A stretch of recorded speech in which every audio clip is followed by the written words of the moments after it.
Hey everybody, it's Lon.TV, and I wanted to do a roundup of all of the 4K boxes we've been looking at here on the channel and make some recommendations for you because 4K televisions are becoming more and more prevalent. The prices have dropped on them pretty substantially, and I think most people now buying a new television are likely going to get a TV that is 4K capable. Now, you might be wondering, what is 4K and how does that compare to perhaps 1080p, for example, which was what the HD standard has been for a while. And basically, 4K is 4 times the resolution. You get a much, much sharper image when you have video that supports it. And it's one of those things where you really can't appreciate it until you experience it. So if you haven't walked into a TV store lately, take a look and just see what the differences are, because it really is a substantial improvement over HD, especially when you've got a nice big new television to watch it on. So what I want to do today is just kind of go over some of the 4K boxes I've reviewed here on the channel and make some recommendations as to which ones I think are the best and which ones I think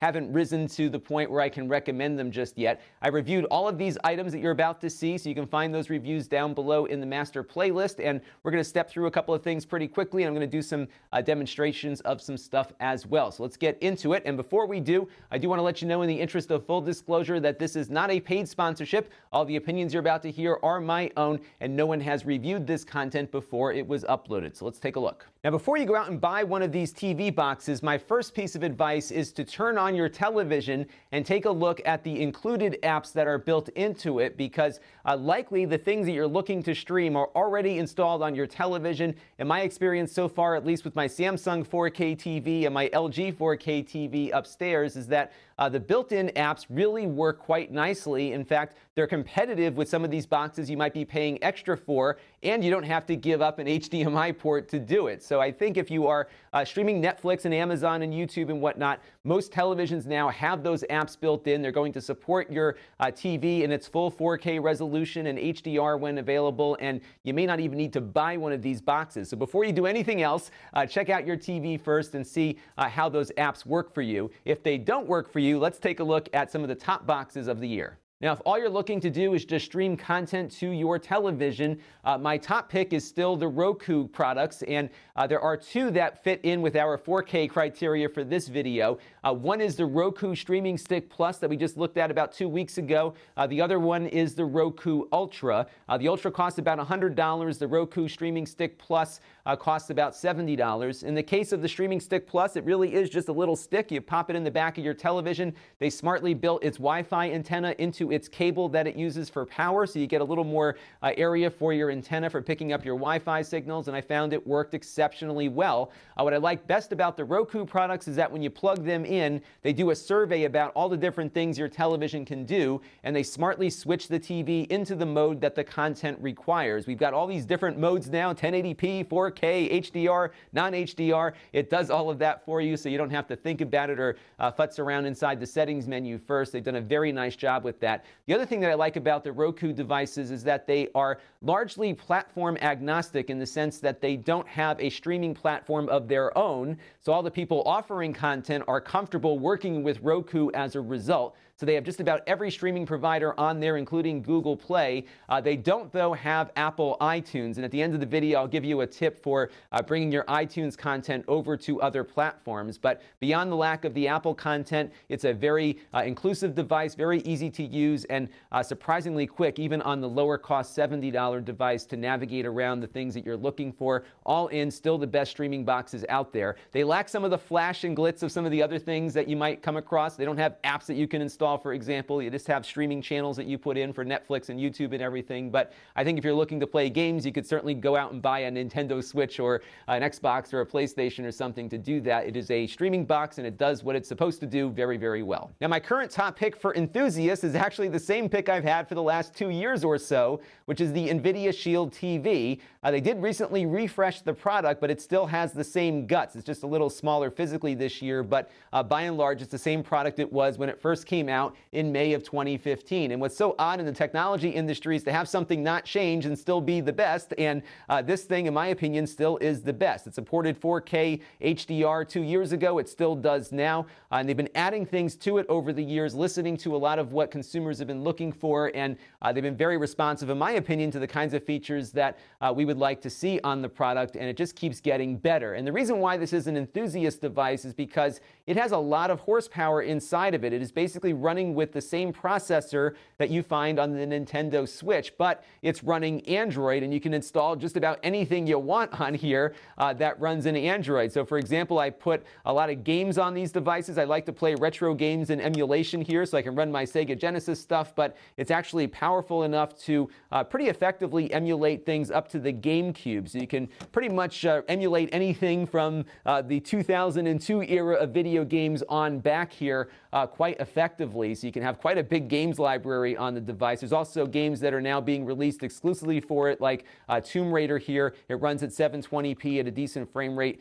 Looks awesome. What I also like about this, because I am a home theater enthusiast, is that I can run things like Kodi or SBMC here and play back all the Blu-ray movies that I have stored on a disc array that's in my utility closet. And what I've got is a ability now on any television in the house to play any of my Blu-ray movies on demand. And what's nice about these boxes is not only can they play the movies back just fine, but they support all of the special frame rates. They support HDR on here for the Blu-rays that support that. And it also supports lossless audio, which a lot of these boxes don't do all that well or at all. So in many ways, this box has replaced 2 or 3 other boxes I was using before, and it really has become kind of my go-to device for watching content on my televisions. I've got one of these now in every TV in the house. The other thing that it can do is work as my cable box, and I've got the HD home run tuner that I talk about here on the channel quite a bit, and it does an exceptional job of playing back my DVR content, but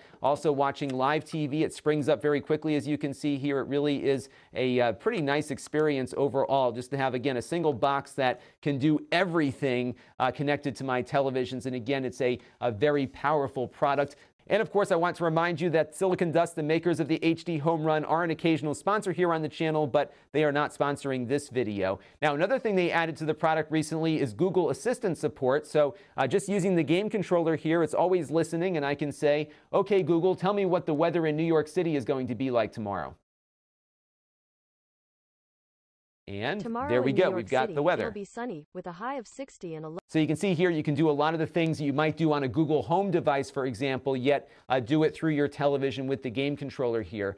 The new version of the product will be on the always listening mode for the game controller, but they do allow you to use this on the older version of the product as well, just by tapping on the little green button in the middle of the game controller on the prior edition unit. The new controller here can do the always listening thing. Pretty cool stuff, very complete.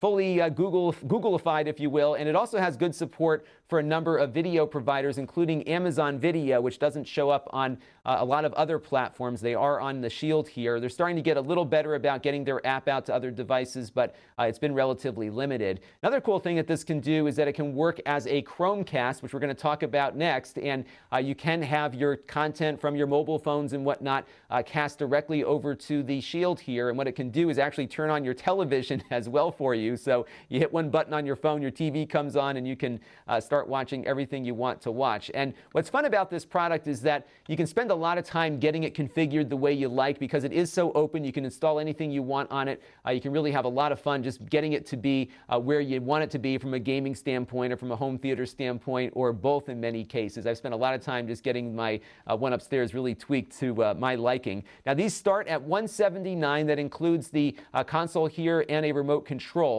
If you spend $200, you get the console along with a game controller and a remote control. They've got 2 USB ports here in the back, so you have some room to add on additional storage for movies and game ROMs and that kind of thing. They also have a Pro Edition that costs about $300. That one has a 500 gigabyte hard drive built in, so you can put a lot of content on the device itself. And that one can even work as a server for the HD Home Run DVR, as well as Plex and many other video serving applications as well. So again, a very robust product, and something that I think if you are into home theater and retro gaming and all the other stuff that I'm into, you can't go wrong buying one of these. Now, this next product we're going to talk about is the Google Chromecast. They have 2 of them. There's a 1080p version that costs $35. It's a great value for a very basic media streamer. The other one they have is the Ultra, which is a 4K HDR capable version that costs $69. Now, about a year ago, that Chromecast Ultra was a pretty good deal given that it could do 4K HDR content to your television, but I think the Roku Streaming Stick Plus is a better value of the two now because the Streaming Stick Plus has its own interface. You can use a remote control and get at everything without having to involve your mobile phone. The Chromecast, however, always requires your mobile phone to use. It has no real interface of its own, so you have to load up a compatible app on your phone or tablet, load up the media that you want to play, and then cast it over by pushing a button on your phone to the Chromecast devices. So I think for a main media device, probably not the best, just given that I think the Roku does add more value than the Chromecast does, but it is useful if you are heavily invested in media on your phone and you don't mind using your phone to get media to your television. I would like to see the Ultra come down in price. I think I might have a more favorable opinion of it if it did. And one of the other issues with the Chromecast devices at the moment is that they don't support Amazon Video. So even if you have Amazon Video on your phone,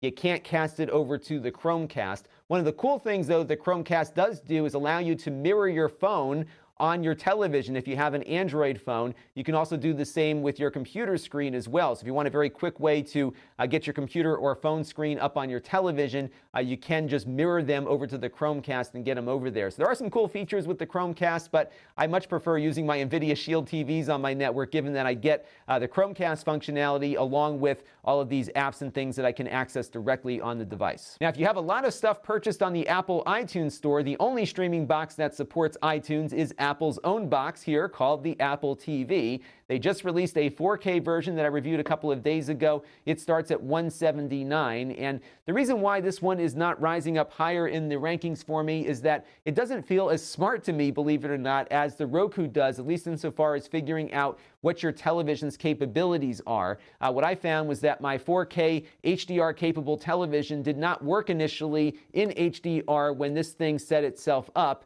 because my TV only supports HDR at a certain frame rate. The Roku was smart enough to know that, and when I had content that was going into HDR mode, it would effectively get my television set to the right settings and play back at the most optimized way for my TV. Now, in my original review, I noted that the Apple TV was not switching out of HDR mode for non-HDR content, nor was it adjusting frame rates for the content being played. A recent firmware update addresses that issue to auto-adjust frame rate and HDR settings based on what is being played. However, that feature is not enabled by default, and in my experience so far, it is switching my TV out of HDR even when content being played supports it. And I don't think a lot of consumers are going to dig around in the settings menu to get everything working. So my experience was on a lower-end 4K TV, this device did not automatically optimize the content the best way for what I am watching, and I think that's something a $200 product should do. I'm sorry, but that's just my opinion here, and I know a lot of people really love this product. I think it is a good product, but that's one area that it needs a lot of improvement on, is really optimizing content for the television that it is playing back on. But that said, what I really like about the Apple TV is that it really is nicely integrated with your other Apple products. So if you have an iPhone, an iPad, and a Mac, and you're using something like iCloud Photos, for example, you can get your photos on your Apple TV automatically. It syncs up your library, so it's identical to what it looks like on your phone and your computer right here on the device. And what was really fun was taking a look at some family photos and videos that I was playing back and getting those onto my 4K TV in a super sharp resolution. I really liked just how seamless that experience was. It's also going to play back the 4K video you can shoot with your new iPhone as well, which is also a nice feature. And again, no moving files around, just load up your library. Everything is exactly where it is on your phone, so you can find things very easily. And they also work very well as an integrated home hub, basically a server for all of your Internet of Things devices like door locks and light bulbs and all the other stuff that you got going on in your house. So if you have the Apple TV in your house, it automatically can become the server for everything. So when you're away from home, you can check on your door locks and light bulbs and everything else. And it really is a very seamless and completely configuration-free experience. I was really quite pleased with how nice that process was. And one last advantage of this is that, and a viewer pointed this out to me the other day, is that you can get 4K movies on the iTunes store for the same price as a 1080p movie, and then any 1080p movie that you've already purchased will get upgraded to 4K for free when it's converted to that format. So that's a pretty good value right there as well. So all in, it's not a total dud, but I do think for the price point, it needs to be a little smarter in how it gets your television set up. Now, if you have a lot of iTunes content and want to get that content onto Google Play or Amazon or Vudu, for example, there is a great free service that I've got up here called Movies Anywhere. This just launched relatively recently, and what it does is it syncs up your libraries between all of these other services for you for free, provided the movie that you're looking to play is part of this program. There's a number of studios involved with this. It's Warner Brothers, Disney, Universal, and Sony, I believe, at the moment. And what you got here is all the movies now that I've got purchased on my iTunes account here showing up in Movies Anywhere. And all of these movies now are on all of my other services. And a great example of that is this movie here, Inglourious Basterds, that I had on a DVD from a while ago. And it came with one of those iTunes codes in the box. And I haven't really watched it all that much, but what do you know, when I pop over now to my Amazon video library, it's in here as well because it's part of that Movies Anywhere program. So automatically and for free, I now have that movie now on the 3 other platforms besides iTunes, even though it was an iTunes movie and was an iTunes purchase that had been made many, many years ago. What's also cool on the other side of this is that other movies that come into iTunes and are available in 4K will get upgraded automatically to 4K. So when I signed up for this service, they were giving out free movies, and a number of the free movies that are available at 1080p here on Amazon are running in 4K on my iTunes account. So if you haven't yet seen this Movies Anywhere thing, do sign up for it. I don't see any downside to it. And one of the things that I like to do is I like to buy physical movies on Blu-rays because I get the best quality. And this gives me the ability to type in the little coupon that many of those DVDs or Blu-rays come with, and then I can dump them into Movies Anywhere and then get them on all of my other services for when I'm traveling or something. So really the best of both worlds here. And again, you can buy a physical movie or a digital movie and get them synced up with these 4 services. Now, the last box I want to talk about in our roundup here is the Amazon Fire TV. This is the 3rd generation box that just came out from Amazon, and this one is a step backwards in my opinion. A lot of you who watched my review shared that opinion as well. The Amazon Fire TV 2nd generation was actually a pretty popular enthusiast device because it had decent performance. It really worked quite well in a number of different applications. Some folks are running the same apps that I'm running on my Nvidia Shield to watch movies and whatnot. This one doesn't do any of those enthusiast activities as well.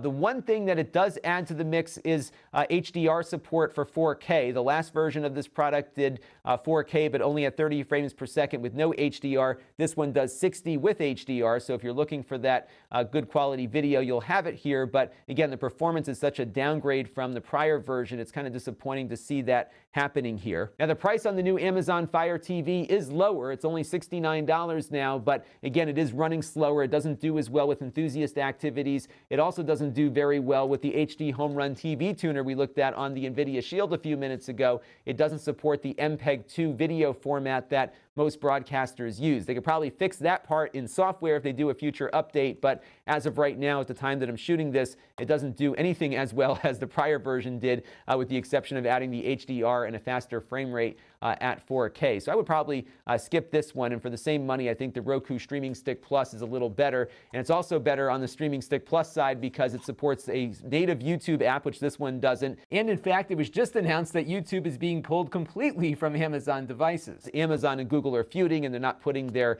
video products on each other's platforms at the moment. So no Chromecast for Amazon Video, and you're not going to get any Google Video natively on this one either. So again, I don't think it's a good choice at the moment. And one last thing to talk about, and those are the inexpensive Android TV boxes that you'll see all over Amazon, eBay, and other platforms. And they can be useful. We've done some videos with some inexpensive boxes like this for doing some of our HD home run and DVR stuff here on the channel, and I'll put links to all this stuff down below in the video description. But from a general consumer standpoint, I don't recommend going with these cheap Android boxes because they're usually running with the tablet versions of the media apps that you're looking to play back. So you're going to get less video quality, a little bit more aggravation in its interface, and by and large, these are really not good consumer streamers. I would stick to something that might cost a little bit more, but will give you a lot less aggravation. So to sum it all up for this year, I think the best devices that you can get right now are the Roku 4K devices, the Streaming Stick Plus here, along with the Ultra, as well as the Nvidia Shield TV. Both of those are the best out there at the moment, in my opinion, but there's also a lot of other good products that might be better for you based on where your movies are purchased and how much investment you have in a particular platform. But for me, I think a lot of folks will do quite well with one of these devices that I recommended here. And again, check your television first, because you could probably save yourself a lot of money and aggravation by just perusing the apps that are already built into your TV. Run the latest update, take a look and see what they can do, and if they meet your needs, that's all you need. You don't need to go out and buy one of these boxes at all. This is Lon.TV. Thanks for watching. This channel is brought to you by my Patreon supporters, including gold level supporters, the Black Eyed and Blues Music Hour podcast, Chris Allegretta, and Kalyan Kumar. If you want to help the channel, you can by contributing as little as $1 a month.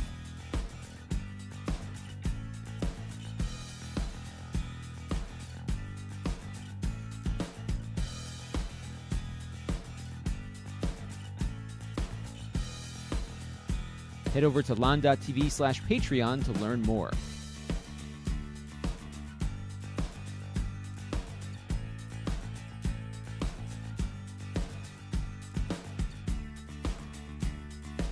And don't forget to subscribe. Visit Lon.TV/S.